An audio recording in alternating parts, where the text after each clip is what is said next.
Welcome to Theoretically Speaking Podcast. Theories without facts may be barren, but facts without theories are meaningless. It's all right, um, because I just like to freestyle, anyways. So a lot of people already know who I am, but I mean, if this is your first time watching this episode, I'm Trey. I'm the one who started this podcast, Theoretically Speaking Podcast, and today I got my good friend Charlie Flores on here with me. You wanna introduce yourself? My name is Charlie, man. I've known him for quite some time already. It's been a little bit. I mean, really, the reason why I reached out, bro, is because there's a lot of men, bro, who struggle out there, and really, man, it's for me right now and where I'm at in my life, man, it's God, family, and business, bro. You know what I mean? Just trying to really do what I can, trying to better my relationship with God, man. Really, I mean, I fell off for a long time. It's been 2 years, bro, battling, on and off, man. And I really want to help people. I want to help people, bro. I want to give back. Um, I want to do my part, bro. That's really what it is, man. And being able to get a group of guys, bro, who we can hold each other accountable. Um, How old are you? 30, You're 30. 30, I'm 36. Yeah, bro, it's crazy. I mean, at 36, bro, the more you get older, you're like, man, life is not what I thought it was gonna be. bro. And it's like, the older you get, the more, I don't know if the word is disillusioned or disenchanted you become about what you thought life was gonna be when you were a little kid. But just as an example, I thought all adults like did good things always. Like when I was like, they don't lie, because Yeah, yeah, you go to school and they teach you all those things. Don't lie, don't do this, don't do that. And I guess they're trying to give you a fundamental structure that you should follow that's kind of generally best for everybody. But then you get older and you realize all the reasons why people lie, and you know what I mean. You go and yeah, I mean, and just to fast forward to now, man. Now being 36, bro, it's like there's not too many people, or it seems like, or I don't know of them, man. And if I don't know of them, that's the reason for a podcast like this. And what we're trying to establish here is that if they're out there, man, we need to unite, lock arms with individuals like that, because people like us, I mean, anybody in general, but obviously we're speaking particularly for ourselves, young men, with everything that's going out there, the burdens of life, man, the struggles of life and everything, you need to have somebody for all types of things. But to bounce ideas off, to talk business with. I mean, if you're driven and you want to grow and you just want to be better, a better father, friend, leader, businessman, whatever, man. I mean, you need people to counsel, man. The Yeah, Bible says that in the multitude of counselors there is wisdom, man, and I feel like we need each other, because if you talk to somebody that's, let's just say, and there's nothing wrong with people that are 55, 65, whatever, but there's an aspect of it that you're like, man, but you're not in, you were in those situations yeah, 20 years ago, but you're not in what I'm in right now. You know what I mean? And it's not that we can't learn from them, but it just feels more like, if you're right next to me in the battle, I know you're sacrificing and you're struggling with me. yeah, And there's a difference between the lieutenant or the general back there telling you what you should do in the midst of the battle, and the yeah, dude that's right next to you. You know what I mean? yeah. And that's why I feel like we need each other. But now continue on. Oh man, that's just what it is, man. Holding each other accountable, um, man, in everything that we do, man, and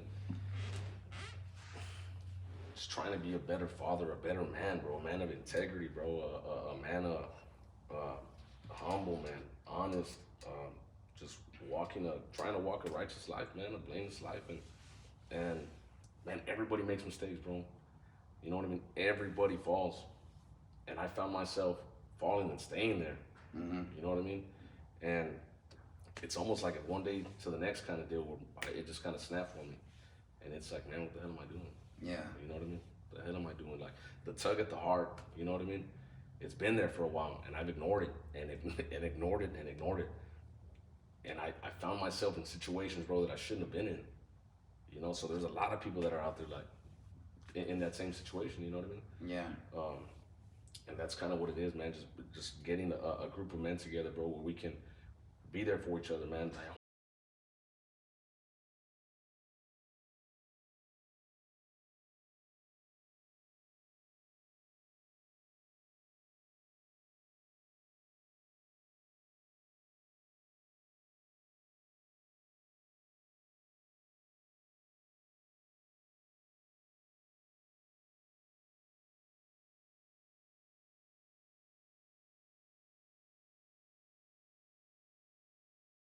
because that's kind of what I want to do. You know what I mean? There's men like me, like you, that are in similar situations, and we should be able to pick that cross up for our homies, man. You know what I mean? Pick them up for our friend, and guide them, man, and help them. You know, get to the end.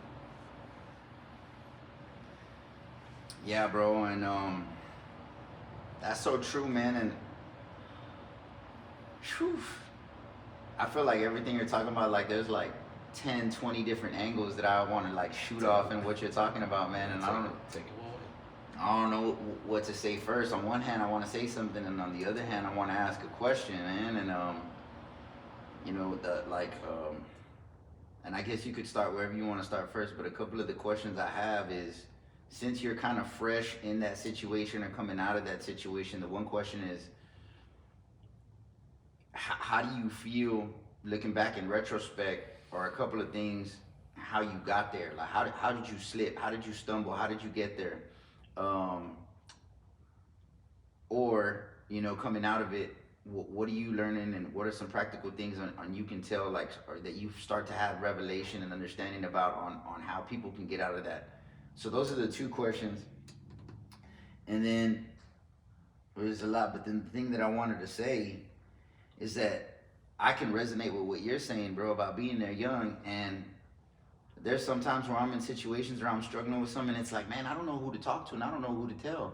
And I know that statement might sound weird to people, because it's like, man, what do you mean, bro? There's people everywhere. You know what I mean? There's counselors, there's therapists, there's, I don't know, your high school coach, like your uncle, your tío, your dad. Like, I mean, people everywhere. What do you mean you don't know who to tell? Yeah. And what I mean by that, for me personally, is that there's a couple of things. One, I don't know if a person is gonna understand where I'm coming from, because like I said, I pretty much have an idea. You know, there are people, you know, your uncle, your dad, your tío, you know that they're not really in that situation. Yeah. That's one. A second thing could be, you know that they were in that situation some time ago, and you don't like the outcome of what happened with them in that situation. So you really don't even want to go down that road with them, you know? Or you know something that they're doing that you question their ethical or their moral integrity, you know what I mean? And it's like, man, how am I gonna bounce this off of this individual if I see he's falling or stumbling there? And it could be anybody, you know, it could be anything, you know? But it's just like, and then, well, generally when we look about people that are our age group, 35, 34 and younger, you see that when you're young and you in your prime, and you looking healthy and you looking good, and you know what I mean, there's so much incentive and there's so much reason to give in to the temptations and pleasures of this world and stuff like that. And when you look around people your age, you're like, man, I can't really find anybody who like, let's just say somebody like let's just give a primary example of a male individual who would most be tempted by the world. You're young, you're strong, you have a good head on your shoulders, you're smart, you're successful, you're already starting off your business and your career, so you have money, so you're an ideal candidate in a lot of ways, man. Guys want to be your friends. You're popular in the sense with the community, in the sense that whatever it is your career or industry is, people want to get to know you, people want to rub shoulders with you. And then as it comes to like let's say health or girls or whatever, you're the ideal the most eligible bachelor, you know what I mean? You're the dude that the girls want to be with for all of those reasons, you know what I mean? And I don't see a lot of individuals that are like that, that are walking that straight line and that are saying, you know what, I'm not giving into any of those things. I'm not giving into business bribes, I'm not giving into money, and I'm not giving in all these girls that are pursuing and chasing me, because I'm standing on this right here. And if I met that individual, I would want to ask him, what is this right here that you're standing on that gives you so much resolve to persevere through those storms when they come, and keep on standing on your belief system, so that you just stand up straight and you don't give in to any of those things, you know? And who are those? There's not too many people like that we can. Not too many, but that's the whole goal, man. That's the outcome of this, to be that man. Yeah. Exactly. Yeah. What you just said, bro, that's the outcome. To be able to stand firm, bro, and walk in that straight line. But you can't do it without God. You can't. You're living in a world where you can't do it without God. You cannot. I've tried it. Man, God had to sit me flat on my butt, bro. Finally. Bro, you asked how I got here, right? Or how I felt. And this is just being real, bro. Just being vulnerable.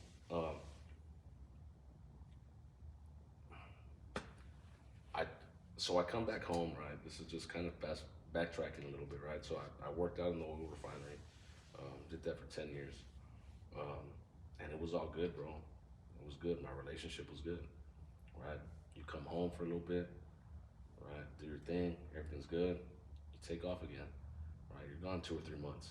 So you're never really at each other's throats, because the 2 or 3 weeks that you're home, it's all love, you know? And and this is just my perspective of what happened to me, right? Right. Everybody's got their own perspective, right? Of what happened in a relationship or in theirs. But this is what I feel happened to me, right? Um, so I come back home. Um, I had a little bit of money, and I wasn't working, So I started picking up. I started doing the construction, doing a little bit of jobs here and there, and it was going good. And then I had a job opportunity to come up, right? And I remember the person who I was with at the time, right? She tells me, "Man, you pray about it." And I was like, "Man, what do I need to pray about?" Right? How ignorant, bro. I'm like, what do I need to pray about? Forgot about God. I said, "Man, this is something a little bit more steady. I can go get some experience." You know what I mean? That's what it was about. Um, so I make that little leap, and what it did, man, it took me from my family, and that's something that I just had a little revelation about, man. Right, like making the decision and not keeping God at the center of it, man. It just backfired on me, right? So, But it took you from your family in what way? Because that job was working more locally than the oil refineries, right? yeah, it Or was. it took you in an emotional or spiritual sense, or what? So it was a mixture of a lot of little things, right? It's financially, right? It's one of them, right? It's something that takes a strain on relationships, bro, dramatically, right? So financially, I'm not making the same money, right? I knew coming back and taking this job, I was gonna take a hit with my finances, um, and it's what it did, and so you go through that little rough patch, right? And when that happens, man, little things start to happen, right? The little bickering, the here and there, because it's stressful, right? You don't know. Um, so I start working longer hours, right? I'm away from home. Um, and little things, man, start to just, now I'm home now. So I'm not away. So now you're at each other's throats a little bit, you know what I mean? You start to really see what it's like, right? Being with each other every day, coming home. Um, and I ended up taking that job. I chose the job kind of instead of my family, right? I pursued that more than my family. The time that I had, I wanted to be there, wanted to learn. Um, so that happens, right? So long story short, right? Long story short, I ended up going through a separation, man. And it was one of those things that little by little things started to happen. And it got to a point where you kind of just become roommates, man. I'm not coming home anymore. I'm drinking heavily. I'm out till 4 or 5 in the morning. Come home, take a shower, take a little nap for 30 minutes, man. I'm back to work, drunk. Going to work, drunk. And where was your faith? Where were your convictions at this time, or if you did have any convictions, how would you have that internal negotiation with yourself, your head, and those convictions, or what? I did it, man. That's the scary part, right? My faith was no longer there. God was almost immediately out of my life, right? Completely walked away from Christ. And I remember her telling me, man, like, if you don't get your stuff together, bro, I'm gonna leave you. Right? Like, we're taking a shower together, man. She said, if you don't get your stuff together, I'm gonna leave you. All right, right? 2 or 3 months later, bro, I wake up one morning, give my babies a kiss, and I go to work. And I come home to an empty house, bro. Empty. Everything gone. You know? And I was like, what the hell? But, that month before, 2 months before, I was already kind of spiraling out of control, man. I was in my own head. As a man, right, I'm very prideful, being able to provide, right? So the finance was taking a hit. I kept having to come out of my savings account, bro, to cover the bills because the money that I was making at the current job wasn't making it. So I had a little bit of money there, right? So everything would cover the bills. All the savings account, you see that coming down, to where, man, I didn't know what to do. I didn't know who to talk to. Yeah. right? So, man, I ran after the bottle, man. Started drinking, um, right? There's women, uh, and I spiraled out of control, bro. Like, a year went by, and I found myself in a relationship with somebody else that wasn't my wife, right? Mm. And in the time, man, you don't even know what everything happened so fast, bro. Because it's like she leaves, whatever, a month goes by, like 2 or 3 weeks later, and it finally hits me, right? I'm sitting in my home, bro, and nothing's there, and I'm drunk, right? And I'm sitting there by myself, and I was like, what the hell, right? Like she left, right? So immediately, bro, it's anger, right? It was no like, well, you know what, you were doing this, man. Like, what you expect, right? Immediately, bro, was anger. Hated her, bro. Hated her, man. When that happened, I, it went worse. I took off running the other way, and that's one revelation. That's one regret, man. I should have chased my family, man. I should have done something, but I didn't, right? We were both she was pregnant, man. So we were both in a very, just our headspaces were totally out of it. So let me ask you this, because a lot of people go through similar situations, but the specific details of every situation is different. So I don't want to ask you like what you would have done differently, and then like, oh, well, I would have, called her, because those are like, specific details. But in a general sense, in a fundamental sense, what would you have done differently? In it, like, for example, do you think, man, my understanding of God, like she said pray, and you said for what, right? So it seems to be the implication there, the way I interpret, is that you seem to have this thoughts about prayer, that it's really not powerful, or maybe God isn't intimately concerned with what I work or do. He's more of like a far out God. Like, you think it was something wrong with your relationship with God? Was it like a general worldview or perspective you had towards relationship, or what? Man, I don't know, because if you go back to months before that, man, me and her were serving God together, bro. We were in the church, fellowshipping at my home, and barbecues. That's the life that we were living, man. We went through a period about 3 or 4 years, bro. We didn't even fight. Not one fight. Mm-hmm. Like a perfect relationship, right? Not one fight. Uh, Man, so I don't think it wasn't so much that. I think it just, the hurt, the anger, man, I took it out on God. You know what I mean? It was more like you allowed this, like she's supposed to be my forever. You know what I mean? Like, so now, right, my little outlook on it, right? I mean, I still believe, right, that you can't be with somebody forever. I believe that, right? You gotta, but nothing's perfect. We're all, man, we're all jacked up. We're all jacked up. Man, God knows it. I think that you gotta find somebody that you just gotta rock with forever, man, and choose to be with them. Choose them. You gotta choose. You gotta choose them, because you're gonna wake up one day and look over, man. You ain't gonna like them. You ain't gonna love them. Yeah. You know be mad at them. And people say that, and it's like, I guess you don't really fully understand it until you go through it, and you understand. You look back like, man, it seems to be that there is no perfect husband, perfect wife. It's like, if you go for beauty, she's gonna be crazy and lazy. If you go for hardworking woman, maybe she's gonna be overly concerned about her career, and she's not gonna give you the attention and the respect that you want, or maybe she's gonna belittle you because she says she make more money than you. Like, I mean, I've seen all types of different situations with women and relationships, and if it ain't one thing, it's another thing. And then a person might jump out of a relationship and go for something else, thinking, well, this is what I wanted from this relationship, so this is what I'm pursuing in this girl, and I know she's offering me that, and then he gets that, but then the other things are messed up, Yeah, man, it's always, man, you're always gonna find something wrong with somebody. Always, man, and so going through this, man, really going through this, and man, it's taught me a lot, man. I took for granted a lot of the things that she would do for me. You know what I mean?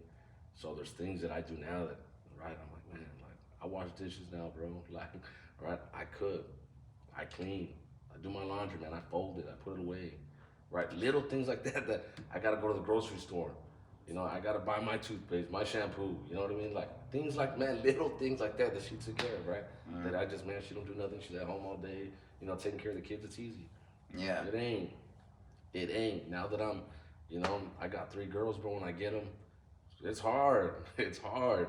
It's Yeah. hard. It ain't easy. Yeah. So yeah, man, that took me on a downward spiral, and I really lost who the hell I was, man, for a long time. Right? You find yourself back in your old ways, fast. Yeah. Fast. And you know, I feel like the unfortunate thing, man, is that if somebody is going through that, it's hard for them to learn what you learn and understand now, unless you make that decision. But the unfortunate thing is, after you make that decision, you have all that wisdom and you learn from it, but now you ain't got, you might not have that relationship. You might not be able to reconcile that relationship. When you realize, like, man, I messed up, you can't go back and just, you may not be able to go back and clean it up. You know what I mean? And that's the tough thing. And so I wonder, you know, like, how can men or people in general learn from these situations without having to go through that themselves? That's hard, because as men, man, like, you ain't gonna tell me what to do, bro. You know? Yeah. Like, you don't know what I'm going through. You don't know her. Yeah. You know, like, that's the mentality, right? So ain't nobody gonna listen to you. And I remember that I had a lot of friends around me. Man, what are you doing? What are you doing? Go home. Go home, Charlie. You know, be alright. It's hard. Yeah. It's a hard pill to swallow. But man, you know what? Where I'm at now, it's really just mending my relationship with God, bro. That's number one. Mending my relationship with God. Really fixing the areas that I know where I lacked, right? My upbringing, man, I really didn't have my dad around, you know? I didn't have a lot of positive male, you know, influences in my life. Nobody taught me how to be a man, you know? I kind of just figured it out on my own. I was in the streets early as a kid. And that's not an excuse, right? Because no matter what cards you were dealt, man, I mean, it's up to you to, you know. I know a lot of people that had, you know, crappy hand and they made very successful people, right? Who you're around, though, man, plays a big part. But now my relationship with my dad is way better, but nobody teaches you a lot of these things, right? I had to see my dad go through, what, 1, 2 divorces, man. You know, everything taken from him. And he finds his way back, gets his way back to the top. Like, but I always said, man, that ain't gonna be me. I don't want that. I came from a broken home. So it hurts me, bro, like, to know that I should have made better decisions for my kids. But you know what? I don't hold it against my dad. Because I had my first baby at 22, I think. My dad was like 19, 18, right? You're a kid. You're a kid. You're a kid. At 18, 19 years old, I was, bro, in no shape to be a dad. Yeah. You know? So I don't hold nothing I don't hold that over his head. Man, he didn't know what he was doing. You know, he didn't really have a relationship with his father. At least not a good one, or so it's one of those things that you just kind of grow up and try to be the best that you can, right? You know, man, I was thinking the other day, I've thought a lot about what the scriptures, what the Bible says about relationship, particularly relationship with your wife, right, or something like that, in the context of saying it in, right? And I was thinking about that one verse where Jesus said, it says, actually, no, Jesus didn't say this in the New Testament. It's one of the epistles of Paul, but I think it says, love your wife as Christ loved the church and gave himself for her. And then it says, wives, submit to your husbands as if you're submitting to the Lord, or something like that. You know what I mean? And I was thinking about it. I'm like, you know, because a lot of times when you're in the heat of situations within a relationship, bro, you're trying to figure out and question. You know, you're having that internal psychological battle. Like, man, where do I draw the line? Yeah. Like, where is it that this woman, like, you about to push me this far, and then I'm gone? You know. And when you search for that line in the scriptures, it's hard to find. I venture to say you ain't gonna find it almost at all. If anything, you could take that scripture that says the only reason for a divorce is adultery.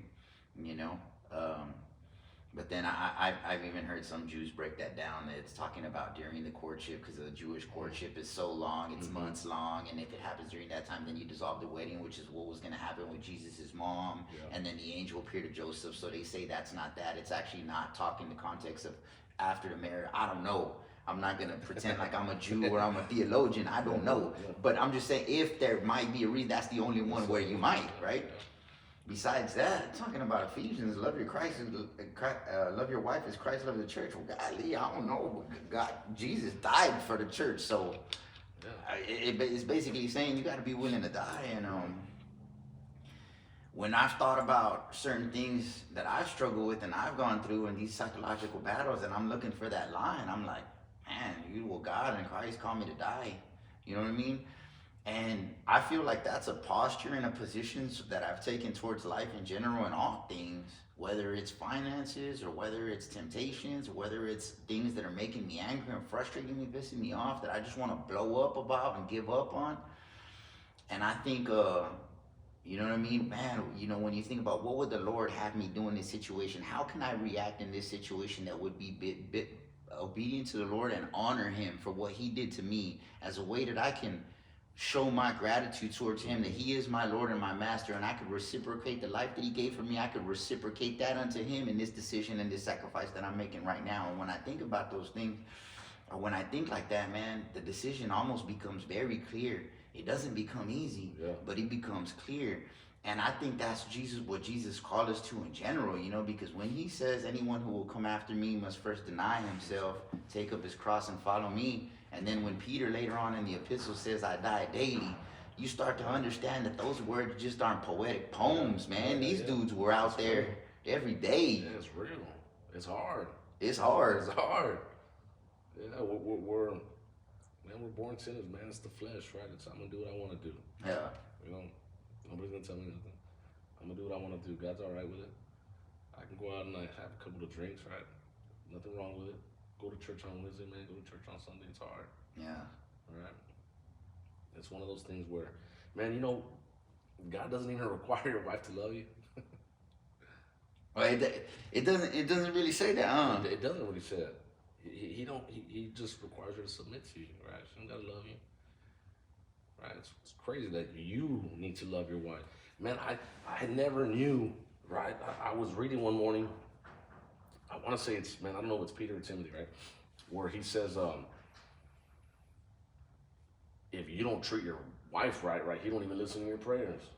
Yeah. I didn't even know that, right? It's something I was like, man, if you don't treat your wife right, he don't even listen to your prayer. Yeah. Right? What he requires us to do for our wives, man, it's a lot. Yeah, but then on the other hand, what's crazy is that the way that men interpret love is through respect, and you could say submission.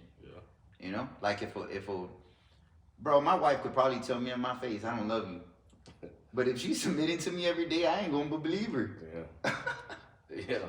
I'll be like, shit, I don't care what you say. You submit to me. I feel like you love me. Yeah. And a lot of men say that's how we're wired. Like our love language is respect and honor. If you respect and you honor me, not only when we're together alone, but in front of people and stuff, and everybody knows, man, that woman, she respect, honor Charlie. You can say whatever you want about her, but I know that for sure. Yeah. Man, we feel love, bro. And but and thinking a lot about it, bro, and thinking about what we're talking about, how it's hard. I've had a lot of understanding, and I've thought more deeply and deeply about who a man is, bro. And the Bible says that we're the high priest of our household, And beyond that, that's just in our household. Now, out in the community, you could pretty much glean from a lot of different scriptures and understand that God in the community calls us to essentially be heroes, And there's different types of heroes, But in the Bible, there's your heroes, like there's your Davids and there's your Josephs, and there's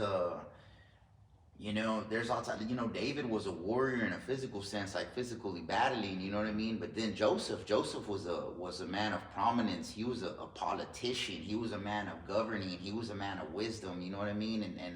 And this man couldn't be bought out, bribed, or seduced. Joseph. You know what I mean? Yeah. David was a warrior, but this dude wasn't scared of people that he should have been scared of. You know what I mean? And when everybody was afraid to to declare war and engage with the enemy. This dude was like, man, y'all tripping. This dude is talking about our God, you know? And I feel like that's what a man is supposed to be. But now, you know, saying that and kind of bringing it back to a more practical sense on what that should look like within us and our families and our households. You know, I've thought about my kids and I thought about my dad and what happened with me, and I felt like my dad wasn't those things. Yeah. And what actually happened physically, what manifested in my life because he wasn't those things? Well, you know, if you ever listen too long and you start getting in the Bible and you start listening to podcasts or YouTube videos and people start talking about the spiritual things and what I said about a high priest, when that covering of a man and that protection of man isn't over his household, you start to understand that things start to be let in, bro. Yeah. And so in my personal life, bro, I was exposed to pornography young.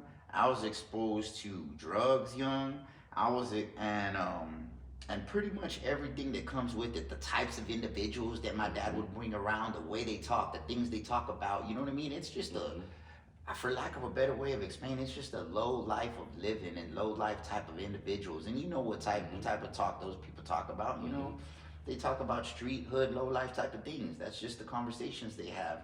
And so those are the type of conversations that I was around. And I remember vividly, man, I think I've said this story before, but I remember I was about 16 years old, man, and me and my dad were actually doing drugs together, bro. And we're doing hard drugs, bro.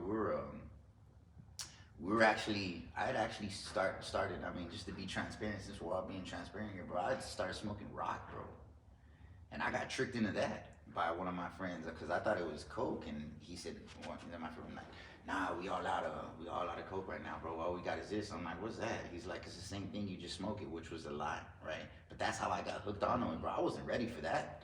But anyways, me and my dad both did it, bro.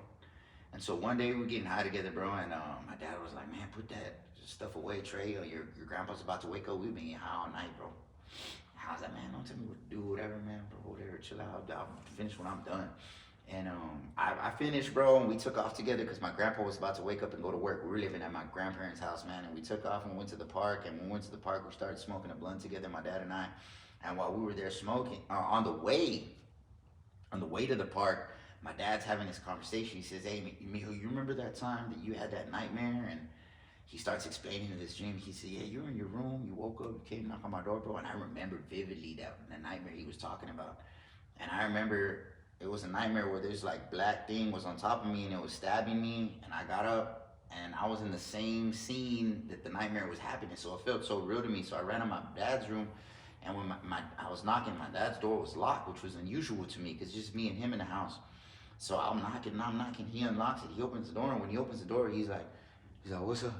Like, what's going on? And I'm like, dude, it's 3 a.m. This dude looked like he doing jumping jacks in here. What is this guy? I hadn't started in the dream. I hadn't been messing with drugs, so I didn't know how somebody acts on that stuff, you know. And I'm like, man, he was like, just go back to your room, go back to sleep, and you know, I'll leave my door open, whatever. So, well, he reminds me of that. Fast forward to that conversation we're having in the car ride to the park. He reminds me of that dream. And he tells me, bro, he says, you know, Mijo, he says, I feel bad for everything that I've done and I've introduced you to. He said, I wish I was a better role model. I always wish there was this and that. He says, but all those demons that I led into our home, he says, they're attacking you now. And he goes, you're going to have to fight them on your own, bro. I mean, I can't believe my dad said that to me, bro, but he did. And right when he said that, being as young as I was, 16 or whatever, I automatically understood exactly what he was talking about. It's not like it was too deep, too abstract of a concept for me to wrap my mind around. It's like my soul, just like that's truth. Like just, I knew it was true, bro. And it took me a while, bro. It was a long bad ride. I was 16 then, you know what I mean? I went to prison when I was, I went to prison twice. There were a total of 6 years, you know what I mean? And I learned and had a lot of revelations along the way. But my point is that now looking back, I'm like, man, that's so true, bro, that you might let demons into your household that your kids are going to have to battle. You know what I mean? Yeah. And generational curses, man. It says the sins will be passed on to the 3rd and 4th generation. Yeah. You know, but it also says that God will keep his promise for 1,000 generations, man. And I feel like, I mean, the reason, reason God might have been gracious to me, well, for one, because He loves me, but for two, maybe because I had a praying Christian mother before she passed away, man. You know, Yeah. and maybe you had a Christian parent, grandma, grandpa, something. For Okay. sure, just the fact, considering all the wars that have happened from this date, from the past to now, Yeah. when you talk about the Black Plague and bro, you just think about it, bro. Yeah. Like the way humans came up, man, and all the hardship they had to go through before there was water and roads and technologies and electricity and utility, bro. The fact that you're here today is a miracle, bro. And I venture to say, man, that there was some ancestor in your past, bro, who was tight with God, or you know what I mean? Yeah. But yeah, man. So just to wrap it up, the thought that I'm saying, I know it was a long-winded thought, but I also think right now is that when I make these sacrifices, man, I'm not only making them for my sacrifices. I really feel, man, like I need to fight and win this battle right now, because I don't want that battle to go to my son's front door. You know what I mean? Especially when he's not prepared for it. Yeah. Because I wasn't prepared for it. I was too young. And when my son goes through the same temptations that I go through as a man, bro, whether it's in reference to lust or a woman or drugs or popularity or fame or bribery or money or whatever, man, I want to be able to have that conversation with him and tell him my experiences, and then tell him that I overcame. And when I say overcame, that don't mean, oh man, I never made a mistake, I never stumbled, I never slipped. That don't mean that. That means that when I had the revelation from God and the conviction that I was wrong, I made the necessary adjustments and took the necessary steps, and then persevered in order to get past that and overcome it, as hard as it was. You know what I mean? And I want to be able to say that, you know? Yeah. That's the whole goal, man. That's the goal. Be a better man, man. Be a better father. Be a better friend. Yeah. That's what it is, man. Holding each other accountable, man. It's when, man, the world is crazy, bro. The devil's real, man. Temptation's real. And it doesn't take much, bro, to find yourself back in something. The moment that you let up, man, it's done. And for me, man, the biggest thing has been anger, bro. My anger and resentment, man, has just, I think it's in Ephesians, right? Anger, where, what is it? The devil gets a foothold, right? And that's what happened, man. You know, the devil put his damn foot in the door and came in, and I found, man, I spiraled out of control fast. So now that I'm coming out of this stuff, man, and I've hurt people, you know, undeserving people, hurt people, bro. And I was in a little, I don't know what the hell I was doing. I look back at the last year and a half of my life, bro, and it's almost a blur, right? Like the first 8-9 months, bro, I don't even remember. I was drunk almost every day, man, drinking a lot. Didn't go to church, bro, for about a year and a half, like a year, just completely. And why didn't you reach out to anybody at that time? Man. Or let's say a pastor or somebody. I don't know. You just run, bro. Man, you know what I find? I always compare myself to Jonah, bro. I compare myself to Jonah, man. I ran from God. Everybody would come and talk to me. My mom, my grandma, my dad. You need to chill out. You need to settle down, right? My pastor, right? Brothers in Christ, man. That I read, spiritual fathers that I had in the church, bro. That would come after me, man.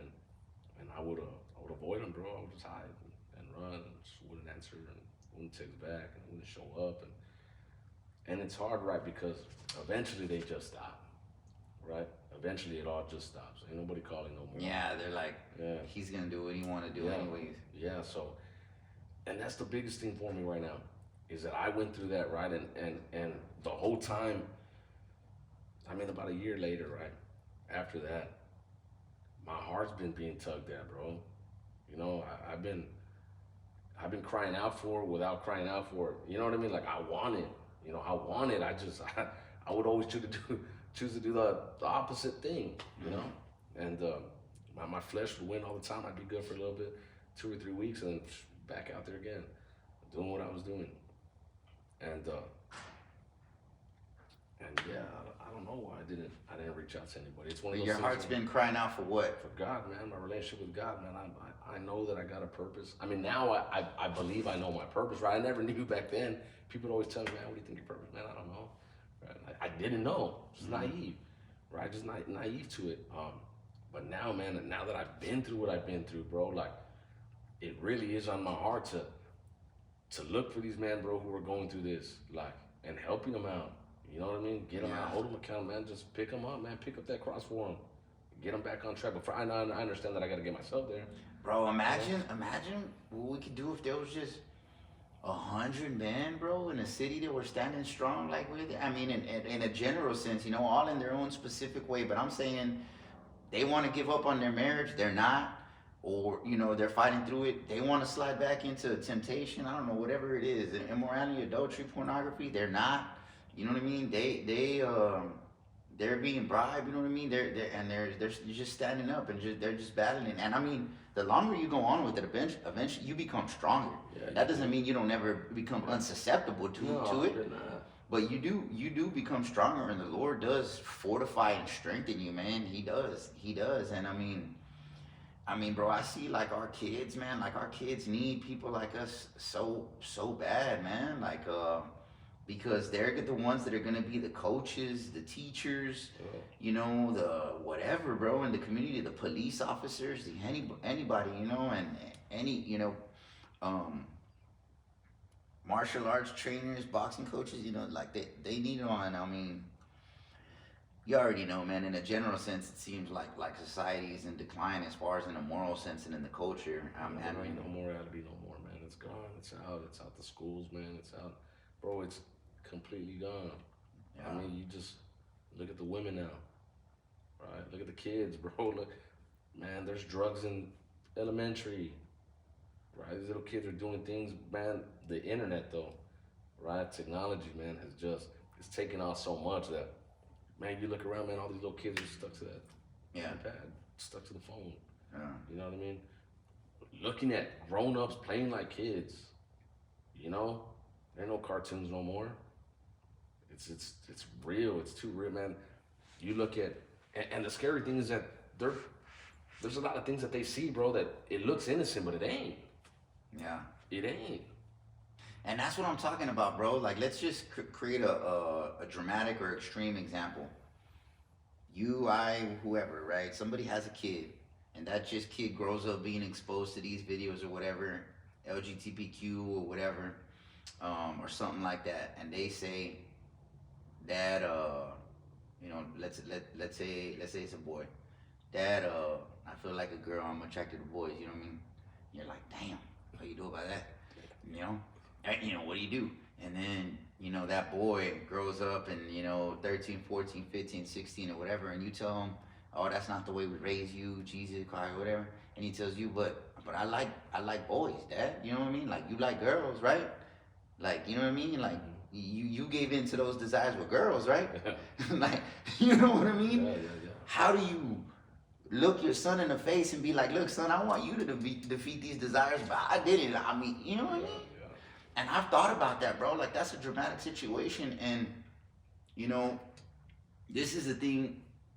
Look, I mean, we're using this as an example. It's an example that I'm making, right? And the example and the point that I'm trying to drive home is we ourselves need to discipline ourselves and walk rightly in righteousness according to our belief system, not in hypocrisy where somebody can point. I mean, everybody in some sense is a hypocrite in the sense that at some point in time we've gone against or acted in a way that is contrary to what we say we believe. Yeah. We've all done that. That's a mistake, and everybody is making a mistake. But I'm saying walking in it, you know what I mean? Living in it.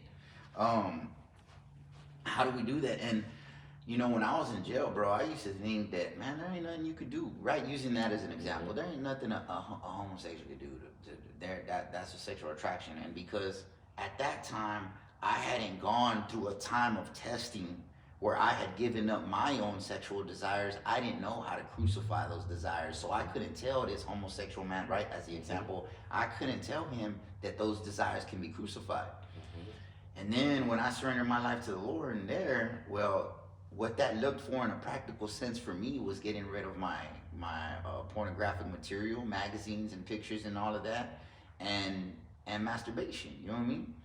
And at that point in time, as a grown man, because I was already a grown man, I was 24, 25, 26 years old, I thought that was impossible. I didn't think a grown man could go 3, 4, 5, 6 months without some form of release, bro. You know what I mean? You start feeling these biological urges that are powerful, bro. They're powerful.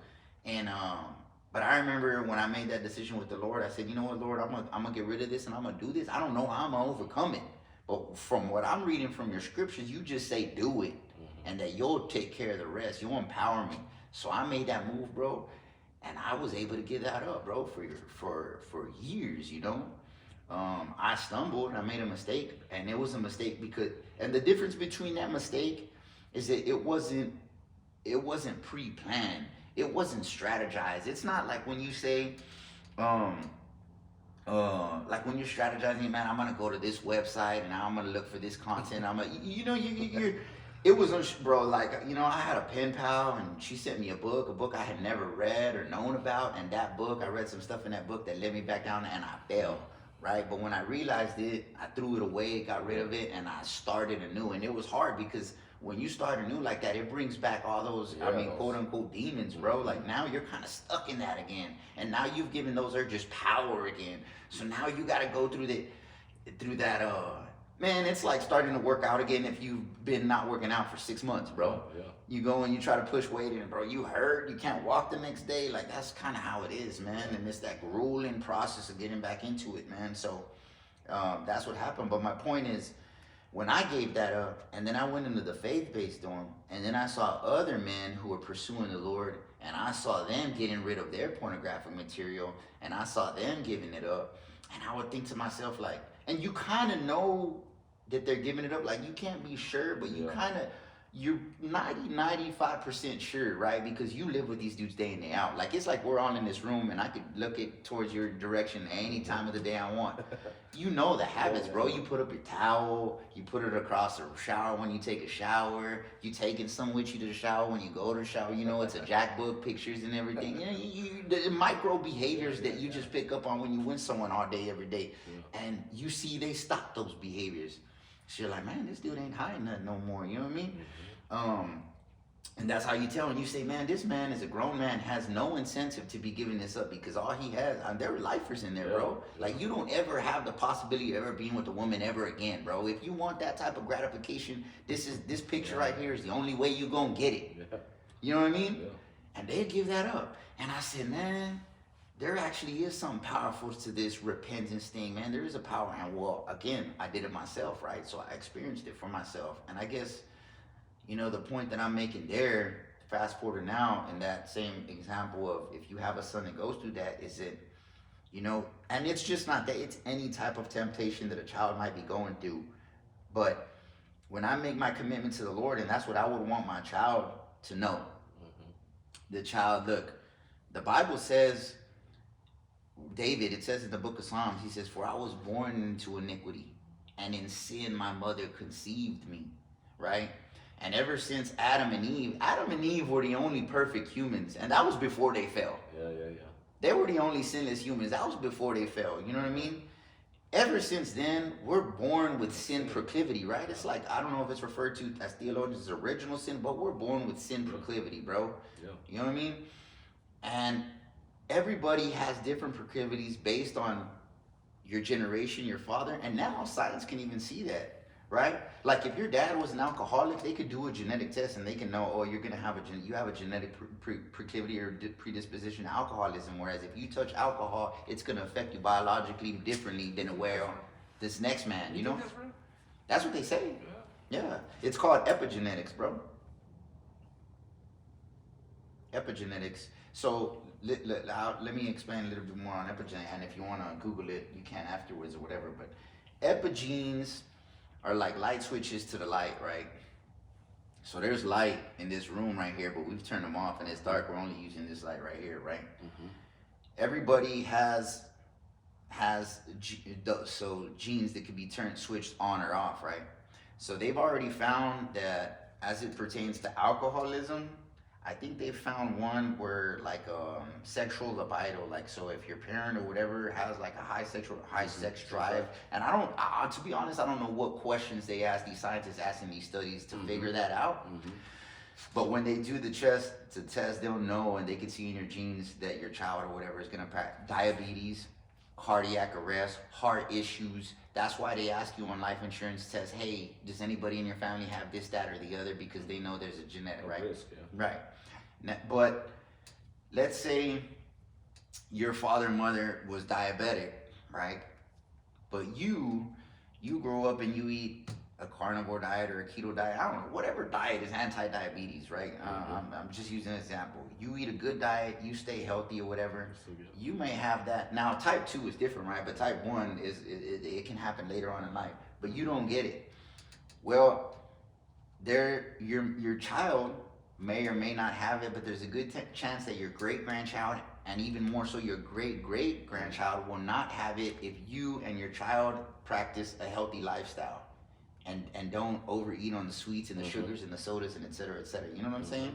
Which goes perfectly in line with what the Bible says as far as the sins of the father will pass to the third and fourth generation, because it's almost like what science is saying in terms of epigenetics, and it kind of being these epigenes kind of being eliminated by the third or fourth generation if you practice healthy traits, seems to line up perfectly with that Bible verse, you know? That's deep, right? That is deep. Yeah. And I mean, honestly, I know I said a lot there. I don't even know if I got to my main point. Because you asked if I think that's real, so I kind of went off on a tangent explaining epigenetics to you. My cousin did a deep dive in that, bro. That's how I know it's real. My cousin Mike Garza, you know Mike Garza? Mike Garza, guitar player? Yeah. Yeah. Well, he was writing a book, and he never released it. That's another story. But anyways, the book was going to be called "Did God Create Homosexuality? Understanding Science and Scripture." And when he started, it took him about, I mean, honestly, it's been way more than 5, 6, 7 years. But when he was actually studying for it and writing for it, it was about a 5, 6, 7 year process. And I mean, this dude read books and books and books and books. I mean, from all types of different, because and initially his initial thought was that there's all types of scientific proof that substantiated that it's natural for, I mean, particularly he was talking about homosexuality, but that it's a natural thing. It can't be fought. It's science, bro. It's biology, you know? But then when he started looking in other studies, and we started looking at epigenes, and he started looking at that science, he found, you know what, it actually can be conquered, you know? Now it's not easy. Matter of fact, I think in one of the books, one of the persons compared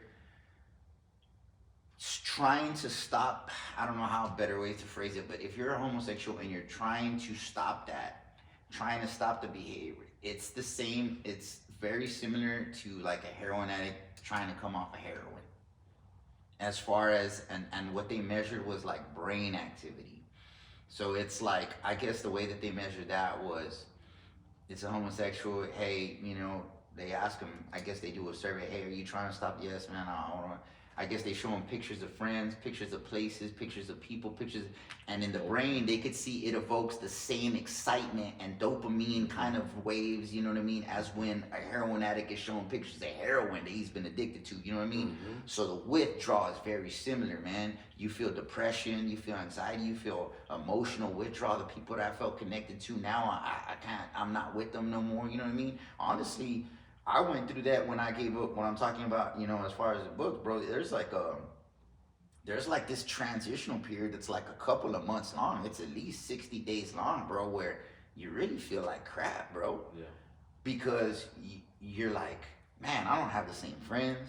I'm not doing the same things. I'm not getting any type of pleasure or enjoyment. I'm not going out. I'm not having fun. I'm not partying. I'm not talking with my friends no more. Like, who, bro, I remember I had a conversation with myself that I even asked myself, like, man, who am I? Like, what am I trying to do here? Like, I said to him, bro, honestly, this was an honest internal conversation I had with my mind. I said, man, am I trying to be some type of goody two-shoes dude that I'm not, bro? Like, I said, man, be real with yourself, bro. Like, look at all you've ever been and all you've ever done, bro. Like, come on, bro. You're a screw-up. You always hung out with screw-ups, bro. Like, come on, bro. What are you trying to do? Yeah. And in that same conversation that I was having in my head, bro, it was almost like the Spirit of the Lord spoke to me in that moment.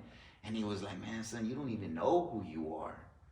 You ain't never known who you are. Not then, not now. You don't even know. You still. I'm gonna create you into somebody that I know who you are. I know who I created you to be, and you really just gotta trust me because you're gonna figure that person out little by little as time goes on. And now, from that moment, bro, that prayer, that conversation that happened in my head to now, I look at who I am now, and I'm like, man, bro, I never would have thought I was this type of individual, bro. I didn't talk like this then. Yeah. I wasn't in a business or reading books or acquiring knowledge or helping or loving people like I was in. I wasn't humble, bro. I wouldn't let anybody get what I feel take advantage of me without me trying to take advantage of them right back that very next day or in that same moment. You know what I mean? Yeah. I do all types of things differently. I mean, really, if I were to analyze who I am now, being that person I was then, I would have thought I was, I don't know, like some goody two shoes wussy, bro. Or something, for not just being because I don't know, man, because you make sacrifices and you go through things, and from that outside perspective, that type of individual, you're like, man, bro, you're getting taken advantage of, your wife's taking advantage of you, bro. The way she's talking to you, the fact that she's not respecting you the way that you should be being respected, bro. You know what I mean? The fact she's not grateful for the things that you're investing. She don't see what you're doing for her, bro. And you're just letting that happen, bro. Like, man, you're a wuss. You know what I mean? Like, I'm trying to be, that's who you are. Or you go through a business situation and a boss says this or a boss says that, or they yell at you or they say this, and you're like, man, bro, you should have slapped that dude, man. And I mean, I used to listen to Tupac, bro. I used to think this way. I remember Tupac said this line. He said, a coward dies 1,000 times or 1,000 deaths, but a soldier dies but once. And the way that I interpreted that then was that if you ever let somebody get over on you or take advantage of you or punk you, you know what I mean? If you don't do nothing about it, you just died. Like your honor and your manhood, like, bro, you're dead to me, bro. But now I don't think of it like that. Now I think of it almost the opposite. Now in a spiritual sense, when I walk in with the Lord, I think a true man of God and a true spiritual warrior is going to die 1,000 times to the flesh, bro. 1,000,000 times to the flesh. Yeah. But I tell you one thing, that man is never gonna die spiritually, bro. His honor and who he is before the Lord, that man ain't never gonna. You cannot kill that man, bro. Yeah. If it's in a spiritual sense, when he's dying, you cannot kill that man, bro. That's how I think of that now. And so, but I never would be able to know these things and say these things and tell you these things had I not gone through it all, Yeah. And so. Yeah, that's you gotta go through it, man. That's how people get wisdom, right? In a sense, right? It's one of those things where people take a failure, right? It can be a lesson, The times that I've fallen, right? I mean, it sucked, right? Everything that I had to go through, but everything that I know now, right? The things that I'm able to change, to be a better person, and be a better man, be a better father, be a better friend, a better son. I had to go through that. Had that never happened, bro, I wouldn't be here today. I'd probably still be doing the same old thing. Yeah. I had to go through that. I think that it's made me a better man now. Even though I still messed up and I was still messing up not too long ago, It's one of those things that I had to go through that. So let me ask you this. You said you're weak. I don't know if you didn't use this word, but for lack of a better word, the way I interpret it was your weakness or where your downfall or the way that you fall or stumble or whatever is your anger. My anger, man. I would. Yeah, What? Man, I was so angry, man. But what triggers it? Or give an example. What triggers it? Is it like if I disrespect you, or if you feel like I'm not grateful for what you're doing, or? No, I think it was just more like. So, the reason why, man, yeah. Look, I've heard people, right, and man, being real, right. I was in another relationship. Right? I found myself in another relationship with another woman,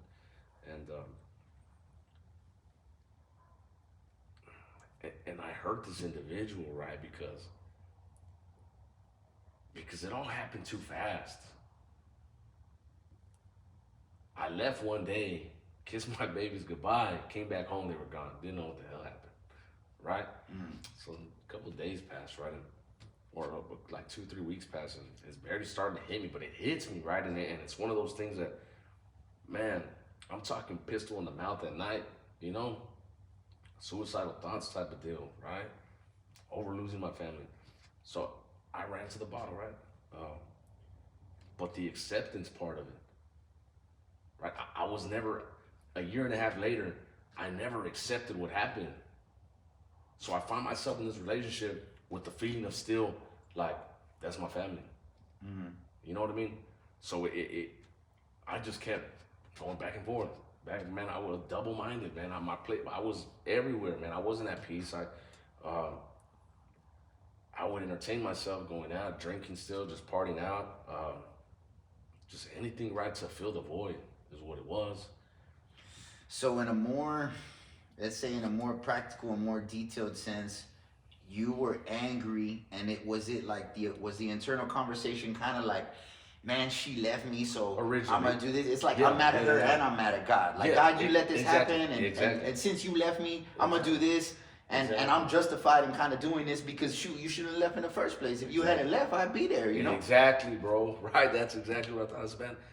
Like, the anger was, man, I never battled, bro. Like, I never battled with women. I didn't. I would see them, right? You get that little attention every now, but I never had an issue with women, right? I wasn't out there just cheating, right? I go to work, come back home, and then when I moved, right? I mean, when I came back, it was home, work, home, my family, man, work, home, family, right? So I never had an issue, right? So then she leaves, and it's like, now I'm here because of you. Like, I was 13 years sober, bro, 14 years sober, fell back into using again. Fell back into, right when I lost it all, man, I lost all income. My income, I left my job, right? Like, I hit rock bottom, bro, rock bottom. Counting dollars type, right? Doing things to make some money, and all the money that would come in. It was good money, but it was all gone. I never saw none of it. None of it. And so I said, man, what the hell am I doing, right? Like, but you find yourself back in the crap again, right? Going back to my vomit every time. And so, yeah, the anger was, man, like, you did this. Like, I'm here because of you. Like, had you not left, I wouldn't be here. We wouldn't be here. Yeah. Right? So now I'm gonna hurt you now. Right? And that's what I did. Right? I made everything worse. Yeah. I did. And now it's just like, man, whatever, it happened. Man, and you know what, man? Or I'm sorry, go ahead, finish it. What you doing? No, I'm just it happened now, right? So now my focus is, man, and it's on God, man, and it's, man, whether anything happens or it doesn't, right? Because everybody will tell me, man, leave it to God. Like, you gotta leave it to God, man. You gotta do this before you can do this, right? You gotta fix this before you can fix this. And let me ask you, and this isn't one of those rhetorical questions where, like, I expect a certain answer from you, because I don't. This is, you answer how you want, but in a practical sense, man, or just a practical example, what does that mean? Like, now it's just me and God, like, I need to mend my relationship with God, man. I walked away from Him. It's hard because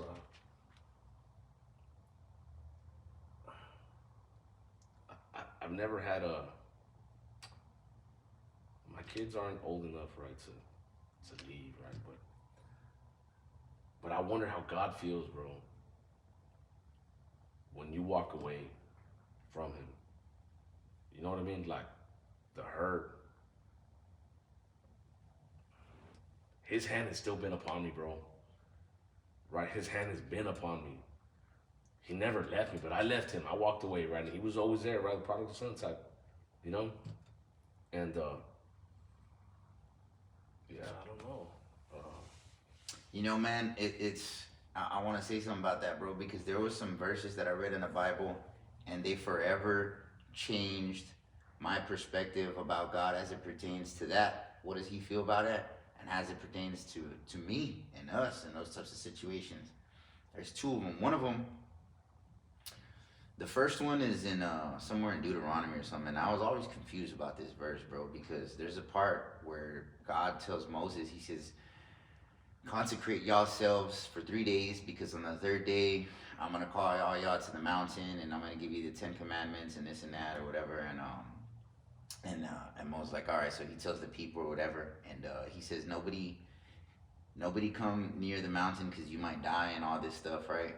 And so Moses is up there with God for quite some time, and then there comes to a point where he I think he tells Moses like to call the elders. He says, call the elders, have them come. And the elders tell Moses, they said, hey, you go up there and you talk to God for us. It's just, we don't want to get close to that mountain because he said we might die, we don't want to die, right? And I think somewhere around in that verse too, it says, God gave the commandments to Moses, but he says, and I see that these are a stiff-necked people and they always go astray in their hearts, man. And I don't know, man. I don't know, but this was my interpretation because I was just meditating on this, man, and it's like I almost feel like God wanted to see if they were willing to go up and have that intimate relationship with them when they knew their life was at risk. I seen that once. You seen that with Abraham when he crucified his Isaac, but the second time I see that, and I'll finish with this one. This is the other second time. The second time I saw that is when the people came to Samuel and they said, hey, Samuel, we want a king, man. All these other people, they have a king, And Samuel was like, man, we ain't trying to be like these other people. Yeah. God is our king. Nah, we want a king, man. Yeah. So Samuel goes to God and he's kind of grieving. Samuel's grieved by it, and he's telling God, man, these people are bothering me about a king and stuff like that. And God is like, and give them what they want, He says, just warn them, though. Let them know. Like, those kings are going to make their daughters and their sons be servants, and their daughters serve them and this and that, and put burdens, tax burdens, and all this stuff heavy on their shoulders, you know what I mean? But, bro, I've read the scriptures so back and forth. In that moment, it's like, when I saw that, you can almost, like, feel, when I was reading that, it's like I felt the heart of the Father broke, man. Yeah. Because if you read from there to Samuel, you saw God really wanted to be these people's dad, man. He wanted to be their God, their king, their dad, everything. He made these promises to them. You're never going to have stillbirth. Your enemies aren't going to defeat you. You're going to have the former and latter rain. You're going to have the harvest. You're going to have all these blessings, bro. And, on another one, now that I'm talking about it, you almost see the same thing happen now with Jesus, because Jesus was the incarnate physical representation of God the Father. And you see, when Jesus was riding back into Jerusalem for Passover, before he was going to be crucified, it said that he wept again. He said he cried. So you almost see the physical manifestation of the broken heart of the Father that happened back then. You see it now in the New Testament when he's riding in Jerusalem. And what did Jesus say? He says, man, how many times I've wanted to take you underneath my wings like a hen, but you wouldn't have me. Yeah. You wouldn't have it, Yeah, and that's kind of where it was at, right? That's kind of where I'm at. Like, I need to mend that, right? I need to establish my relationship back with God before anything. You gotta cultivate it, man. Before anything, man, and it's hard. I'm not gonna say it's not. It's hard, but it's worth it, bro. Bro, if there's any relationship worth fighting for, it's that one, bro. Yeah, it's God, yeah. It's that one, man. And I know some people might be listening if they've never tried to cultivate a relationship with God, and they might be like, man, what the hell are you talking about?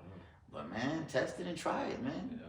Yeah. With any level of sincerity, because, and that don't know, man, that have never tasted or God's never got a hold of them. You know what I mean? God's got a hold of me before, but I turn my back on him, So I know what that's like. Right? It's hard to get back. The flesh gets in the way. Temptations get in the way. When you're alone, bro, like, God had to take me away from everything to get me alone. Right? Because that's where he wants me. He wants me alone with him. Mm-hmm. Right? He wants to mold me back in his image. It's hard, though. It's hard to trust that. Yeah. Right? It's hard to trust that it's hard to trust myself. I can't trust myself. It's hard, but right, the biggest thing for me, man, is to get there, man. To be a man of integrity, bro. Um, Meekness, bro. You know, I saw this little deal on Facebook the other day where it said like, you don't know the amount of violence it took to be this gentle, Yeah. right? Like that's like everything that I've done, bro.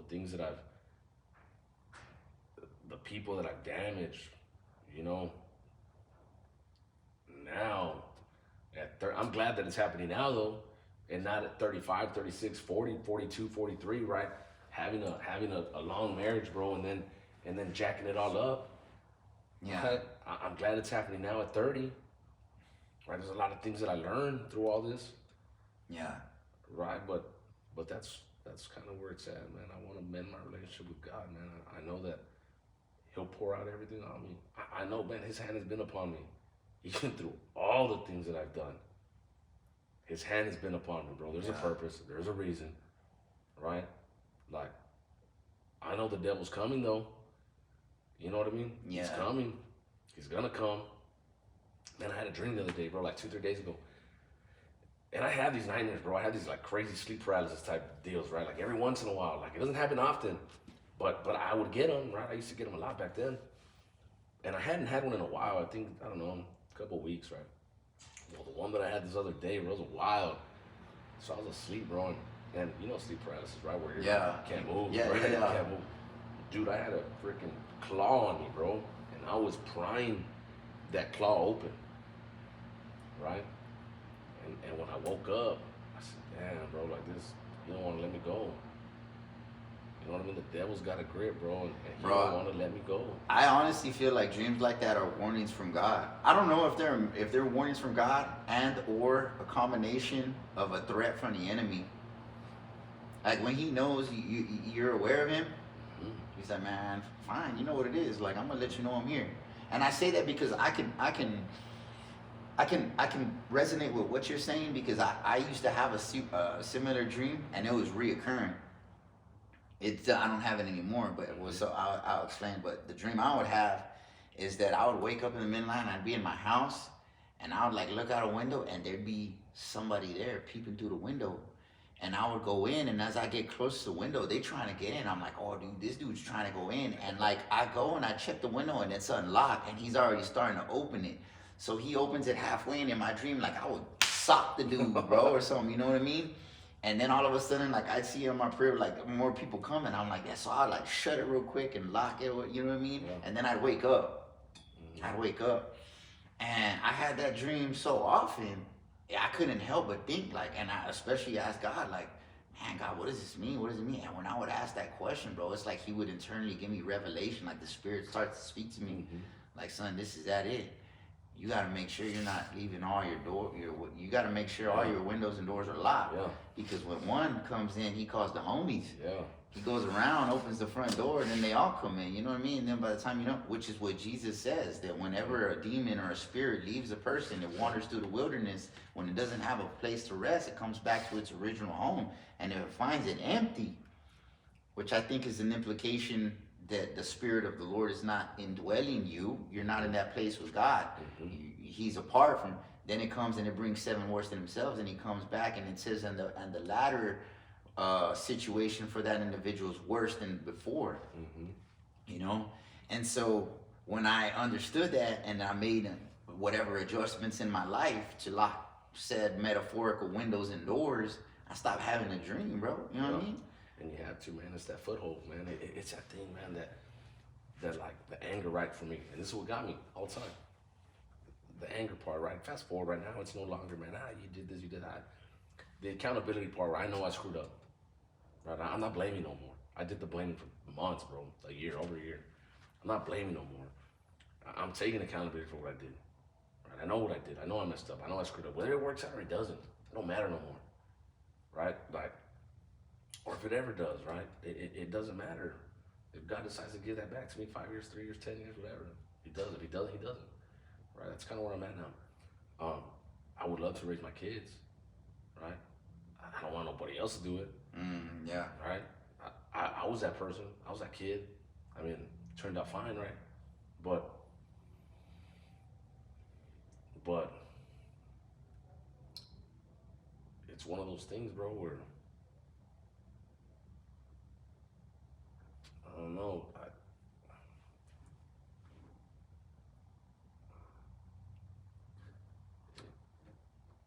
I don't want if it happens, it happens. If it doesn't, it doesn't, man. My eyes gotta be on him, man, all the way. Um, I left a. I would always leave something there, right?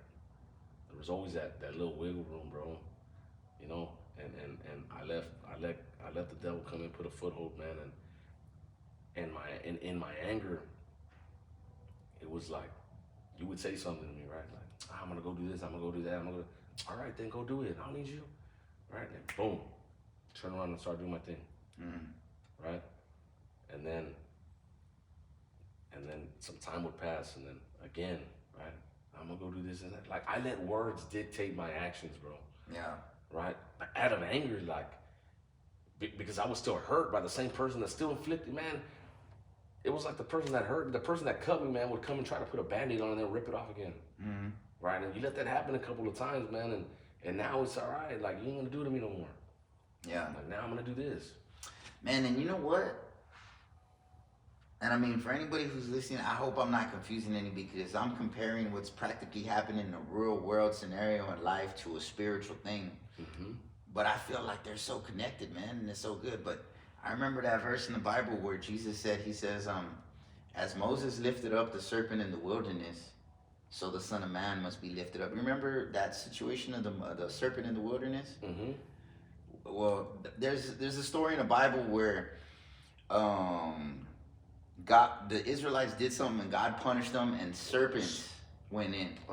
And they started biting these people and they started dying, bro.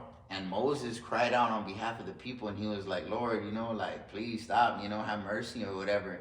And so God told him, create this golden serpent, forge a serpent and lift it up. And when the people look upon that serpent, they'll be healed, right? They won't die. Well, Jesus used that and says, unless the Son of Man be lifted up. Well, the way that I'm going to compare that to a practical sense is because these situations that I've gone through in my personal life, I can be so mad, bro, at a situation, at my wife, and I don't get often on my wife, so God bless my wife. She's hearing this like, oh, I didn't know you was getting mad at me that often. There are a few far and in between, but the times that they have, or it could be another part. I've been really mad at people, bro, in situations. I wanted to give up throw away my job, my career. Bro, I have a real estate license. I have a lot to lose now.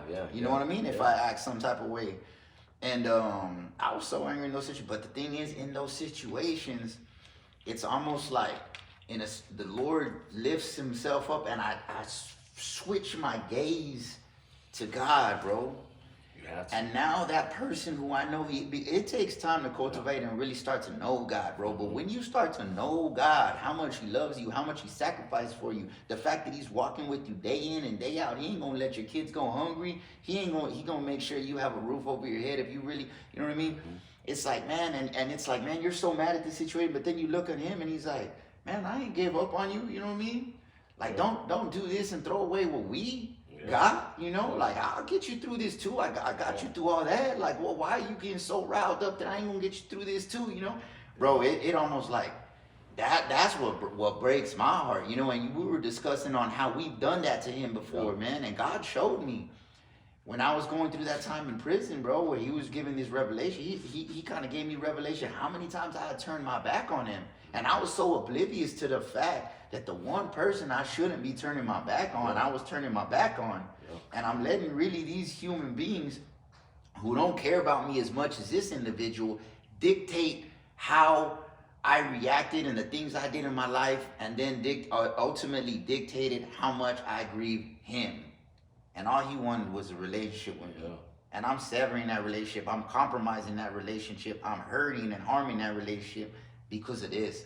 And I remember when I got revelation of that, I said, man, to the greatest extent possible, as much God help me, I'm never going to do that again.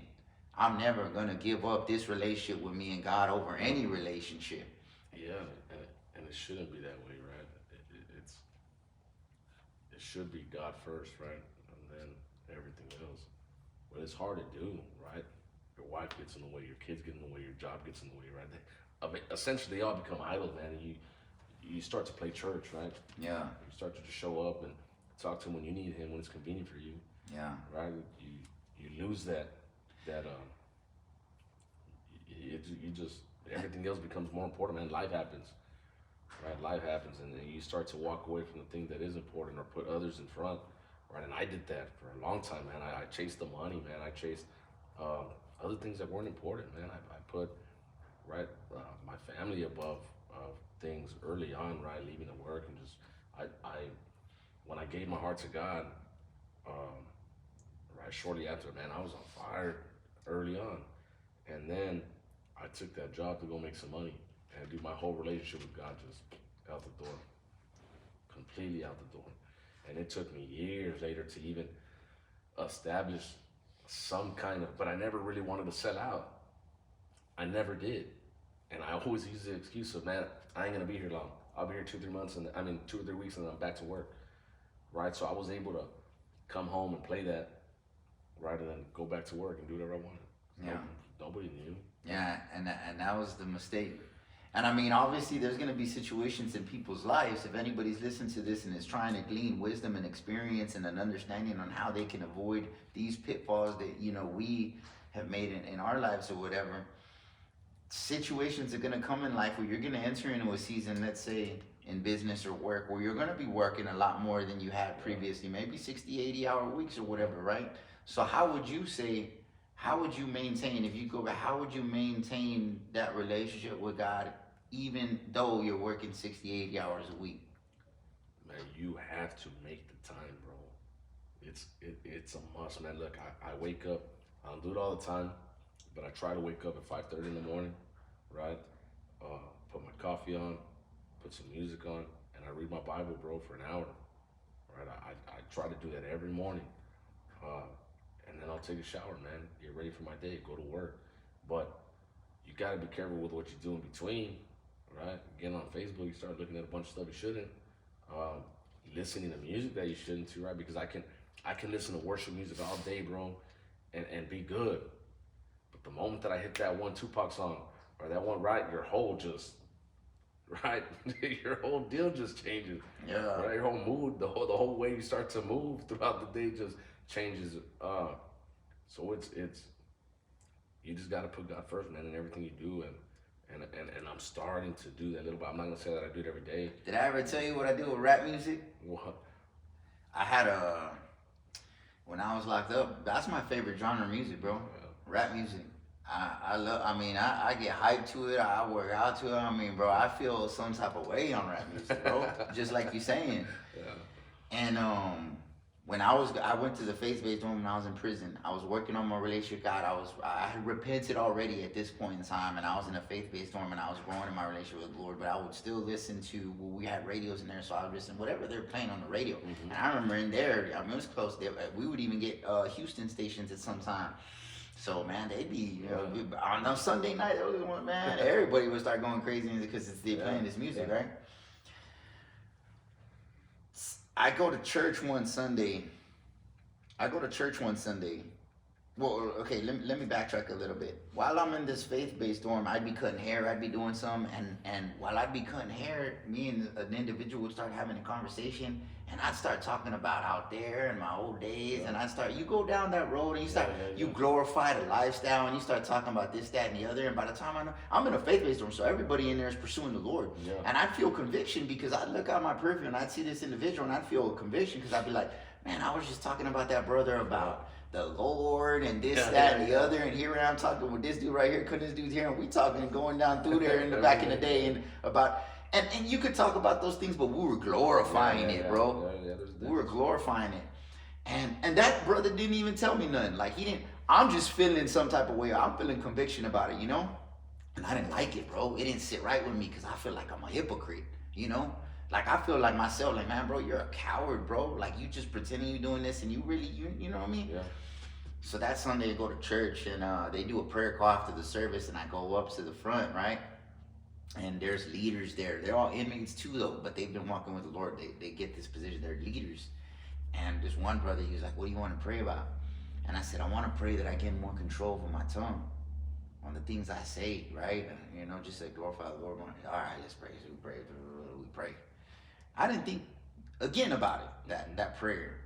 About maybe a day or two later, I'm reading the Bible and I'm reading the book of Chronicles, Second Chronicles. And in this book, it's talking about this king, and his name was Asa, right? And it says that when he was made king, he was a young king, bro. And one of the first things that happened as a new king is the king of Ethiopia came against the Israelites, bro. And it said that they had a 1,000,000-man army, and Asa was only able to rally about 500,000. I don't know if it was from Israel and Judah. You get everyone you can. You only got about 500,000. So this young king goes before the Lord and cries out to the Lord, and he basically tells him, Lord, there's neither nothing big or small in your sight. Nothing's neither hard or easy for you, for everything is the same to you. You can do anything you want. He says, therefore, Lord, deliver this army into my hands this day, Lord, and I will, I don't know what he says. I always glorify you, worship you, whatever, right? I don't really remember, but that's what happened. Well, the Lord delivers that army, bro, to him. They win, right? When they win, he's so moved by this, the king, that he calls a fiesta, bro, right? I don't know, a feast, right? Is what they call it in religious terms. He calls everybody in Israel. We're having this feast, and he ends up, addressing all of Israel, and he says, his mom, who was queen, was still sitting on the throne as queen, and she was worshiping false idols. Man, this dude gets so zealous, bro. He kicks his mom off the throne. He kicks his mom off, his own mom, from being queen, bro. And then he calls this congregation. He says, hey, today we're going to make a pact with the Lord. And the pact is we're going to worship him with all our hearts. And anybody who breaks this pact is going to be, the penalty could be death for you, And I'm like, man, dude, this dude. Well, I'm reading this and I'm meditating on it. And I'm like, man, dude, this isn't like Levitical law. This isn't Mosaic law. It doesn't tell you kick your mom off the throne. Like, this dude just got zealous about what God just did. And he said, I'm going to do this. I said, you know what? I read this. I said, you know what? I'm not going to listen to any music that don't glorify God. Because I felt moved by this scripture. I said, man, there's no commandment about it. I'm just going to do it because that's how I feel in my heart. That's what I want to do for God. So I did it, bro. I didn't listen to anything but Christian music, bro. I didn't think until later on. I didn't make the connection with the prayer or nothing, but bro, I gained so much more power in my speech in the sense that I was more able to control my conversations. It's like the sensitivity of the spirit about where my conversations and what direction they were going, I gained more power over them. And I was like, man, bro, that's crazy. And, I've spoken to people about making sacrifices in their life and giving certain things in, and it's hard for people to wrap their minds around because there's no specific maybe I need to get adjusted over there. There's no specific verse in the Bible, and I think that becomes a stumbling block for people. It's like, oh, well, where does it say in the Bible you shouldn't do this or that? Yeah. You hear that a lot. I hear that a lot with a weed smoker. Oh man, the seed is for everybody and this and that. Okay, I get it. You know what I mean? But Jesus says to enter into a relationship with him, bro, and it says if you walk according to the flesh, which are the desires of the flesh, it says you will die. But if you walk according to the Spirit, you will have life and peace, right? For the wages of sin is death, but the gift of God is eternal life and stuff like that. You know what I mean? And so there's going to be details and specific situations that are specific to your life where it's like God just wants you to do that. He just wants you to give that up. He doesn't want everybody else. And I think that's another thing that religious people get wrong is sometimes God's telling them to do that, and then they do it, and then they also want to impose it on everybody else too. Yeah. And that's not necessarily it either. But in my experience, bro, there is a correlation between certain things that I sacrifice unto the Lord and I give up. And the reason I sacrifice them is because in my conviction, in my heart, this is getting between my relationship with me and you, God. Yeah. I don't have to explain it any further than that. Yeah. To me, it's just getting between. And so I move that to the side. And coincidentally, when I move that to the side, now there's this greater power and authority, and the relationship with God is better. And it actually says that in the scripture too. Yeah. Paul says it in the New Testament. He says, to who thinks it is sin, right? And he uses the analogy of eating. He says, hey man, if your brother doesn't eat meat, you know what I mean? I mean, that's his conviction, right? That don't mean you can't eat meat, you know what I mean? But it just says don't eat meat in front of him. Why would you make the dude feel some type of way when y'all are trying to communicate? He's talking in the context of brother, of Christian brothers. Yeah, you know what I mean? He says, but then he says, he starts talking about feasts and holidays and all that. But you know, he summarizes it, and the way he summarizes it is, hey, look, man, if your conscience is clear before the Lord, you're good, man. And if you think something is a sin, then to you it is sin. Yeah. You know? But yeah, man. I don't even know why I started down now. Why is it we started? I think it's important though. I think it's important, and the reason I said is I think it's important for people to understand that there may be something that may be keeping you from being the man you want to be, or the husband. And there always is, man. Or the father. There's always got to be something. But don't let that enemy trick you. That minimize it, right? Yeah. Like you may have a conviction for the Lord, and it may be telling you, dude, just stop drinking. There ain't nothing wrong with one though, God. Like you turn water into wine. It's a compromise though. Yeah. And it's like, dude, just do it. I mean, maybe you don't have to do it forever. Maybe God just wants you to do it for 6 months, maybe 3 months. Who knows, right? But do it. Like if you feel that conviction, do it, man. You know. Yeah. There's a lot of little things, especially for men nowadays. God may be telling a lot of people to delete the Instagram app. Yeah. Why? Because the search algorithm got your head all messed up, and that's becoming a portal where you go to the other stuff. You know what I'm saying? Or maybe whatever. Yeah. Well, you're not gonna find in the Bible that it's a sin to have the Instagram app. I guarantee you. You know what I mean? Yeah. But you gotta be sensitive to that, bro. You know you got to. You know? Yeah, man. It's hard out here. It's hard. Yeah. A lot of little things, man. Anywhere you look at all these girls who are dressed all, you know, provocative, man. You get on the internet, bro. What do you see? Man, pornography's out there left and right, man. Our kids are seeing this crap. Yeah. You know, alcohol gets promoted. Drugs are getting promoted. It's tough, man. The world is tough right now. God's out the picture completely, bro. The generation that doesn't know God, man. It's a lot of them. There's a lot of people out here that don't know God. Yeah. Right. So, but this is where it starts. So, me and you. Next time somebody else is here. Yeah. Right. Your friends, your workplace. Right. Just being able to grab a hold of somebody. Yeah. Hard for me, right? I still feel like I got things to work on myself, right? But doing it like this, right? I don't see an issue with it. Bro, you know what I wonder about? And I was talking this about with you earlier. You know what I wonder about David? There's this book. It's called The Tale of Three Kings, and it talks about David. Well, you know David sinned with Bathsheba, right? That's a very popular story, right? And he had one of his head generals killed because that was Bathsheba's husband. So while the general, who was Bathsheba's husband, was at war fighting these battles for David is over here messing around with dude's wife. Yeah. And then she gets pregnant. So then David schemes and he says, man, what am I going to, let me call this dude back and let me tell her so he could go sleep with his wife and then he'll think it's his kid. Yeah. Well, this dude is so honorable. He's like, man, I'm not even going to go to my wife, not while my men are back there dying for me. So he don't even go to his wife. So then David is like, golly, this dude is super honorable. You know what I mean? Now I can't even.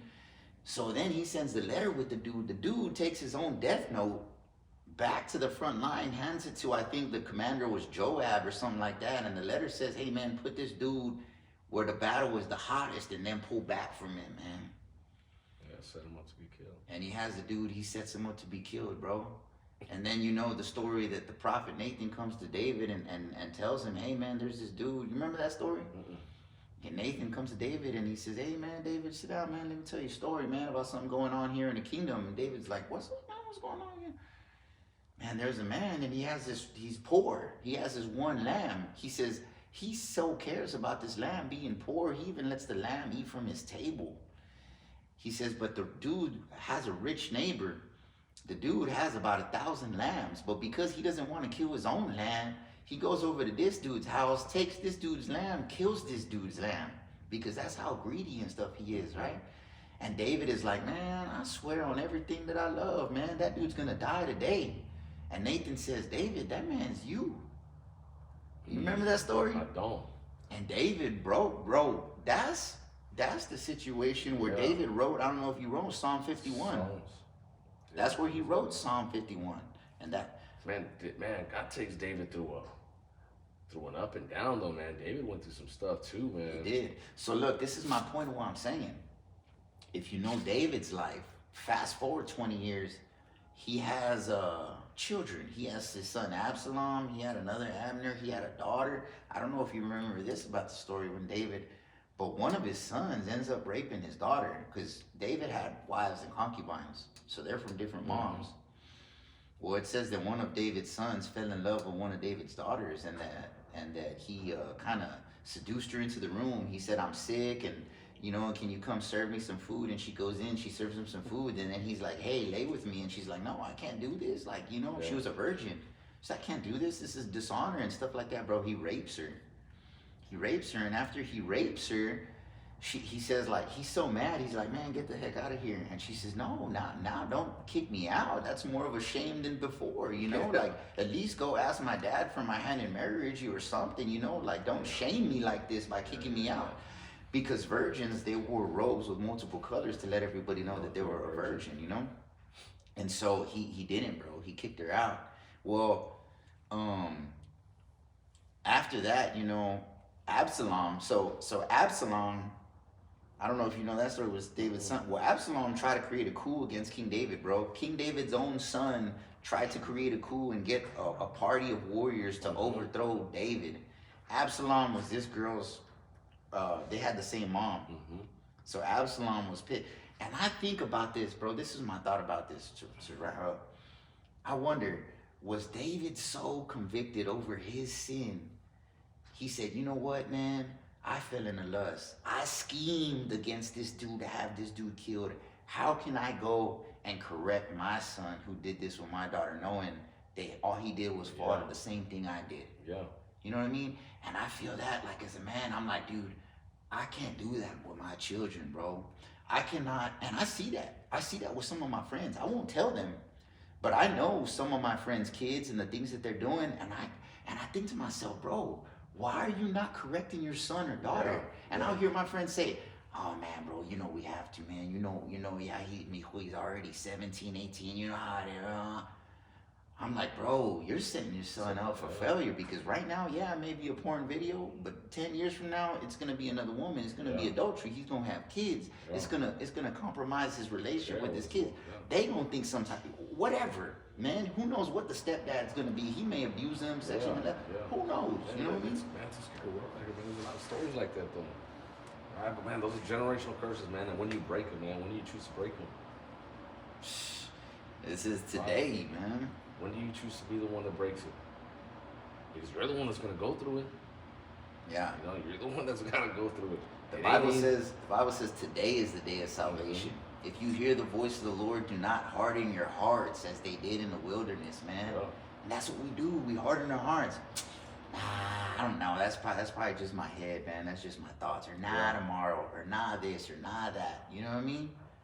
You're right, bro. You decide. And it was my cousin. He said something about decide, bro. It's funny because it sounds stupid, but I think of it every time that I hear the word decide now. He goes, "Man, pesticide kills pests, and herbicide kills weeds, and homicide kills people, and suicide, you kill yourself." He said, "Man, when you decide, something has to die."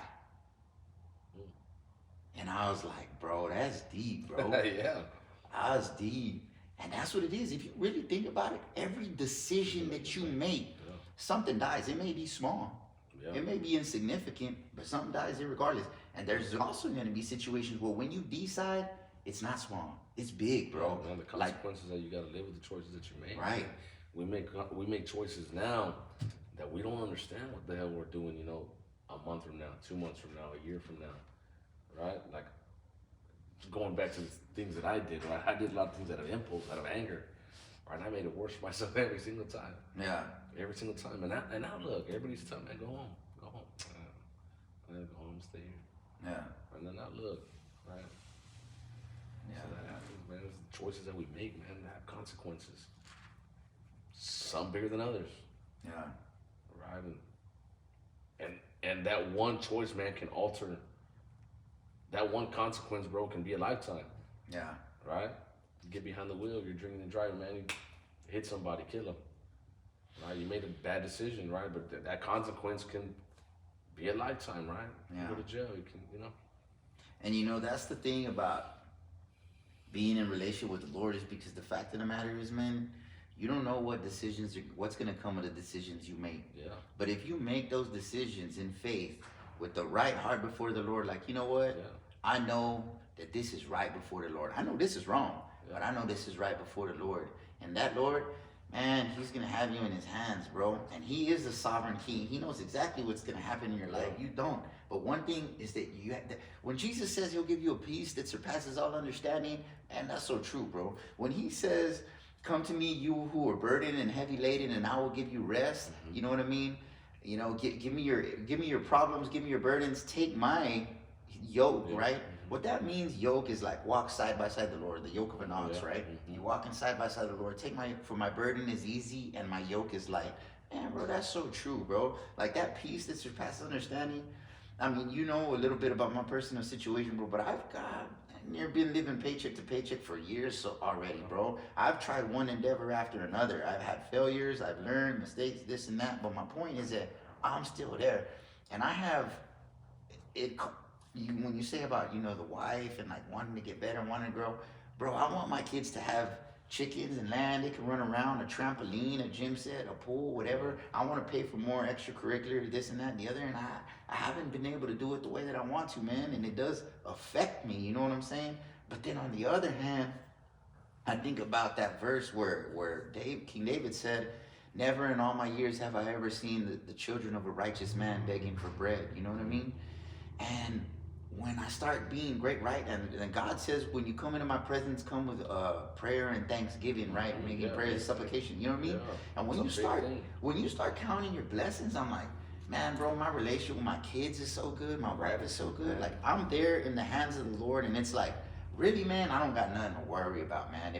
That doesn't mean you neglect responsibility and you just chill. Yeah. I'm not saying that. Yeah. But I'm saying when you know that you're doing maybe not the best you could, because I always feel in my mind, man, I could be doing better somewhere. Yeah. I'm always striving to be better. But if you know that you are trying, you're sincerely giving a sincere effort to be better, man, you can leave the rest in God's hand, man, and you can trust that he's gonna work out everything for the greater good, man. Yeah. And bro, I feel like, man, my kids are happy, bro. Like this Christmas, honestly, we didn't get them nothing on Christmas Day. Nothing. They didn't get anything until like 2-3 weeks after Christmas, bro. And it was a handful of presents, man. And they were like, kind of like, I didn't even know what to tell them, bro. I didn't. And I remember I told them in the general sense, I don't remember specific, but I said, hey guys, you know, you guys have so much to be grateful for, man. You guys are so blessed, man. And I don't know in detail what I told them. I said, man, there's a lot of kids that don't have stuff to eat. They don't have a mom at home. They don't have a dad at home. They don't care about Christmas or presents, man. They just wish that this Christmas was like last Christmas when their dad was there. Yeah, they don't care about that. You know what I mean? I said, you have a mom and dad that love you, you know what I mean? And this and that. And bro, it's almost like they knew it was true, bro. Like it resonated with them, you know? And it's like, you know, and I just got to be thankful for whatever it is that I got, man. You know? Man, having the heart of Thanksgiving, man, a heart of gratitude, man, it's big. And that's what I try, man. My prayer the other day, man, yesterday, I was driving. I said, man, thank you, God, for the things that you did. Thank you for what you put me through. Thank you for, man, I had to go through that. Yeah. You know, thank you for the struggle, man. Thank you for all the times that I hurt. Thank you for all the times that I sat there by myself crying, man. Thank you for that. You know, I had to go through that, man. That was the only reason. That was the only way I would have been here, or I got here. Yeah. It is right to start thinking the way I do, right? And it's funny, man, because you know when people are in their word, man, and people, you know when people are doing the right thing, and you know, right, they talk a little bit different, and right, their whole conversations are different. So going through all of this, man, and the little by little, man, I'd be good for a couple of days, and then I'd fall back, and then it would last a week or two, and then I'd fall off again. But the little consistency, bro, of just the prayer life, man, the reading, just understanding the things that I've been through and what I'm thankful for, man, it all starts to kind of, the ball rolls a little bit, you know what I mean? And now I feel like mentally, man, I'm in a place that I don't think I've ever been, like kind of really, really, really ready to sell out to God, man. You know, I've never been there in my life. I don't know what it looks like. Yeah. You know, I don't know what to expect, but I know the devil's gonna come. Right, I know he's gonna come after me. I know he's gonna try to get me back. I know the temptation's gonna come. Right, so you gotta stay. I'm trying to stay right, prayed up, around people that are like-minded individuals, man. People that are going through stuff, man. People that can hold me accountable. People that can be there, man. Cause us, man, we don't want to talk to nobody. We don't. I'm a very shy person. Like I'm out of my comfort zone here doing this. Yeah. Like really, really, people that know me, people that are out there that know me. Man, I'm the type that I can be in a room and if I don't, even if I know you, I probably won't say hi. I mean, I'm a little bit more out there now, right? Because I have to, right? Business-wise, has made me a little bit more outgoing. But before, man, we can all be here out and say what's up, and I wouldn't talk to you. I'd just be listening to everybody's stuff. Yeah. You know. Well, we only have 9% left on this thing right here, man. But you know, one thing that I want to say to you, and it's also to me. I know it, and I'm sure you're already figuring out, or you know it already too. Is that, you know, if we, not only ourselves, but if we want to be overcomers in life against these things that cause us to fall, whatever it may be, whether it's women or whether it's drugs or money or temptation or fame, whatever it is, to overcome it,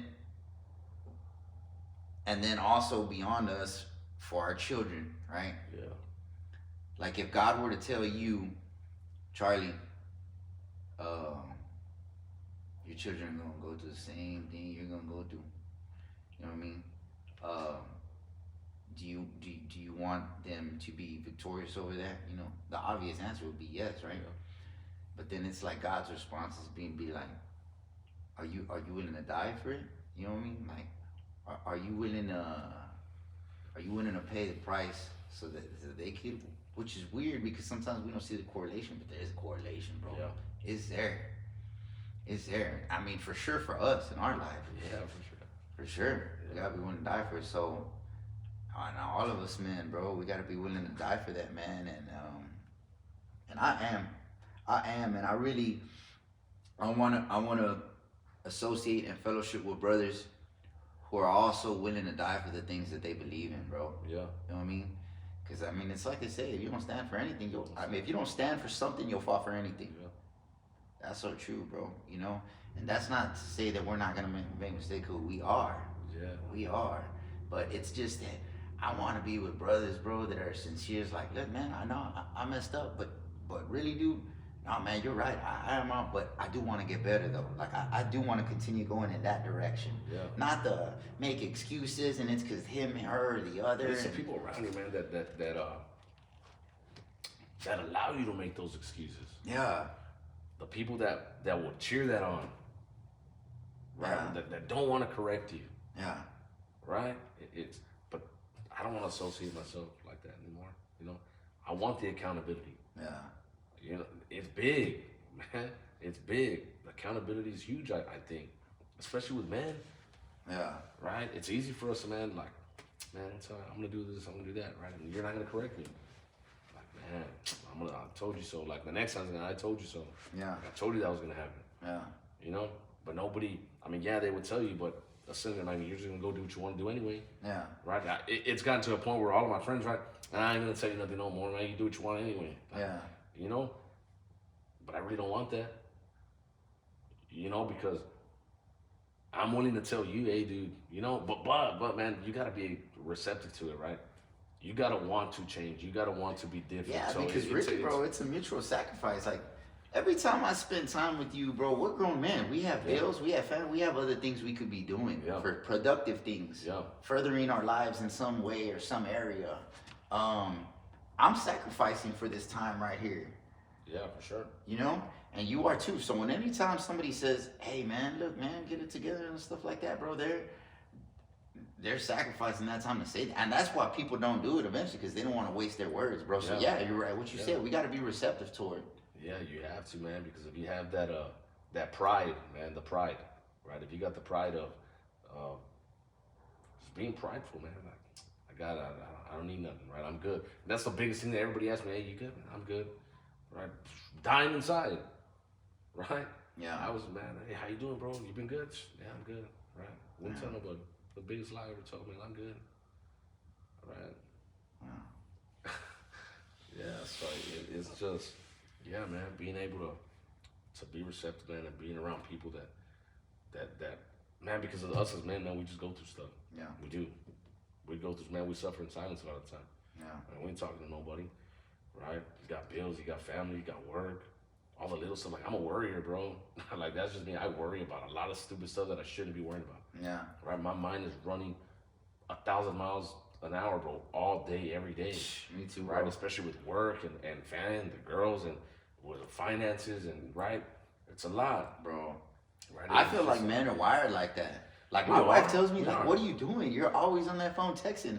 Bro, I'm texting, hey, did you clean up this at that install for the client? Make sure that this or that, because I'm already anticipating that client's going to get pissed off, and then they're going to complain, and it's going to create this. We're going to have to go back and fix it. Or that's just an example, but I'm, like, looking at everything could be, and I think men are naturally wired like that, man. And I don't know, maybe it's just me, or maybe it's just a couple men. Most but, men. But we're looking for the threat out there. Yeah. Whereas the woman, I feel, generally speaking, is trying to maintain the household in here. Her home is, why aren't you home? Why aren't you spending time, the kids, etc. You know what I mean? And that's a tough part, man, because us as men, right? Most men, right, want to be the providers, want to be the protectors, want to do their thing, right? And we tend to neglect the other person, right? Our spouses, right? We tend to, right? Because we go through stuff all day. We're doing this, and we forget to, you know, you walk in the house and your wife's on the phone, or your wife's sitting down on the couch with the kids are running around, she's on her phone, you come in, hey, what's up, man? You go about your day, you go about your business, right, doing your thing, and you don't have that, you know, that alone time, the communication, the intimacy with each other. And it's important because we got a lot of stuff going on today. She's had a busy day, you know, and the kids are a lot, but you don't take the time to be with each other, right? And then you go to bed, and what are you doing? Are you on your phone? What is she doing? Same thing.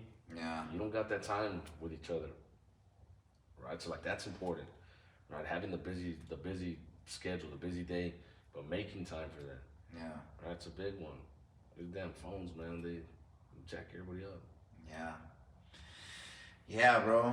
So, yeah, with that said, man, let's just conclude that, because I'm at 8%. I don't want this die. I don't want it to die in the middle of like a good, you know what I mean? Conversation. Because then everyone's going to be like, man, what were they just about to say? But, I mean, with that said, man, guys, I hope, you know, men out there can glean from what we're talking about. I hope they've gleaned some practical things that they can do in order to better themselves. And I think a couple of the things, and it's just, I mean, we discussed a lot.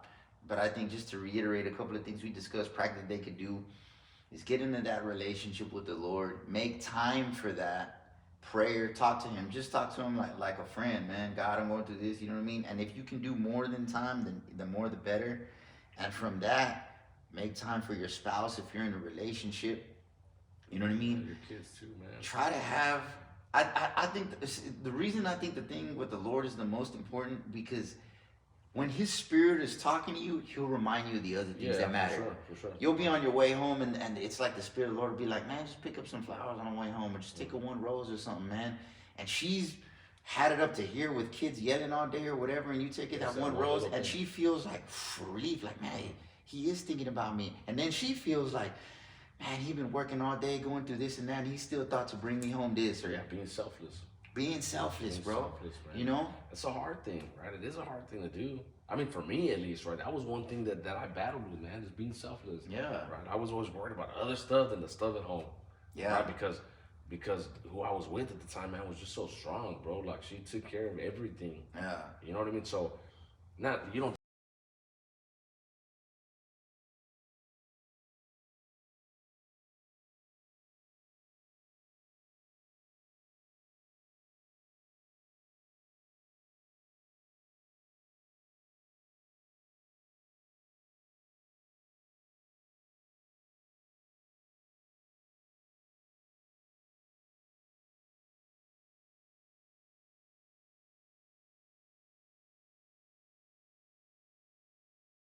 right?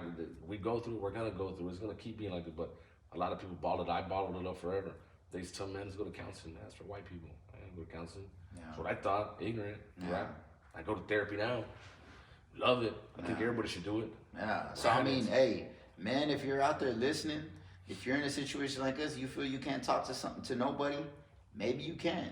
But on your own, in your relationship with God or whatever, become a stronger person, and then look for people that you can help get out of. Because you can't help anybody get out of your situation like yours if you don't get out of yourself. Yeah, yourself. Yeah. Sometimes maybe you might need to be that man where there ain't nobody else, bro. Yeah, Like yeah. you by yourself. You need to make it happen. And then Yeah. once you make it happen, you need to go help other men make it Yeah. happen too. You might be that guy. Yeah, I saw something right. It was like you mend your relationship with God, right? And then you mend the relationship with the other people, right? With people that you've hurt, and then you're able. Once you can do that, man, you put yourself in a position that you can help that relationship. Yeah. You can disciple that relationship too. You know what I mean? Yeah. Like, but obviously, right? That's where the phase that I'm in is I got to get my stuff right. Yeah. My first priority, man, is getting my life right. Yeah. After that, but that's where having other men around, man, makes it right, strength in numbers type, man. Yeah. Accountability, man, being there for one another, not only for spiritual, right, but for a mental, physical. Man, you want to go to the gym? Let's go to the gym. Yeah. Right, like, right, spiritually, mentally, emotionally, right, just letting things out, physically, going to the gym, man, just being there for one another, man. That's really what I want to do. I want to get back. I want to help people, other people that have gone through similar situations, man, or just people that they don't know where to turn. Yeah. There's only one way to turn, man. Yeah. You know? So, guys, if you're listening, comment if you can resonate with anything that we're just saying. If you're a part of a men's fellowship in your area, if you're, I don't know, another part of the state or another part of the nation, maybe give us some examples of some things that you are doing with some men in your area that are working for y'all in the comment section. And if you're from our area, the Rio Grande Valley, South Texas, and you want to be part of what we're trying to establish here, also comment, reach out to us. On Facebook, I'm Trae, Trae Sepulveda. Charlie Flores. Yeah. Charlie Flores, or just find, some men in the ministry around you. I encourage you to be vulnerable, get out there, whether it's a therapist, if you got to look up a phone number, a therapist, Christian therapist, whatever, and just try to be better. That's what it is, man. You got to be real. You got to be honest. Yeah. Those little lies, man, or hiding, withholding information, right, don't get you nowhere. Yeah. You got to be real, man. You got to put yourself out there. You got to be vulnerable, man, because me being vulnerable now, right, might encourage somebody else to. Yeah. That's really what it's about. Bro, there's I like this quote. You listen to Jordan Peterson? Yeah, he's He has this quote. He says, "The fool is the precursor to the hero." yeah, I saw that. You ever heard I've seen that? Yeah. The fool is the precursor to the hero, and he explains it. And you think about it. He says, "Look, man, anybody when they start out doing something, they look like a fool. Yeah. Like a baby when it starts walking. Now, baby don't know nothing, but he keeps yeah. falling. Or if somebody trying to ride a skateboard." That dude looks like an idiot when he wipes out, or football, or trying to catch a football, and they look all discoordinated like a newborn antelope or something. But in this spiritual, emotional sense, man, that's kind of how we have to be, bro. We have to be willing to look like a fool so that we can learn and get the wisdom and go through the failure, the hurt, the pain, whatever it is, the resistance, man, to become the hero, man. Yeah, for sure. To become the hero. So, yeah. All right.